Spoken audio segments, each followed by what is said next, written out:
Какие работы выполняются? Прежде всего надо сказать об инвестпрограмме, какое количество мероприятий заложено было в 23-25 в инвестпрограмму. Значит, их всего 8 по городу Сухум, могу перечислить. Капитальный ремонт улицы Басария ожидаем начала.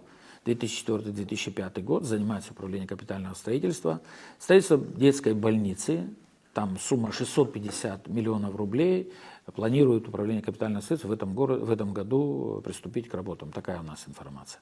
Капитальный ремонт по улице Когоня, работы ведутся, они на стадии завершения. Благоустройство тротуаров по улице Джонуа близится к завершению. Сумма там у нас 24,9 миллионов рублей. Благоустройство улицы Гулия 26 миллионов 386 тысяч, и благоустройство улицы Абазинская 35 миллионов. Вот эти три улицы, это там, где нам удалось по инвестпрограмме поменять все коммуникации, установить новое асфальтобетонное покрытие.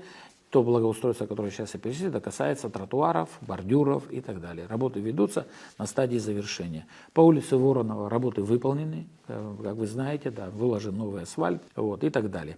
Итого по инвестпрограмме планируется по городу Сухум 1 миллиард 5 миллионов рублей. Это программа 2023-2025.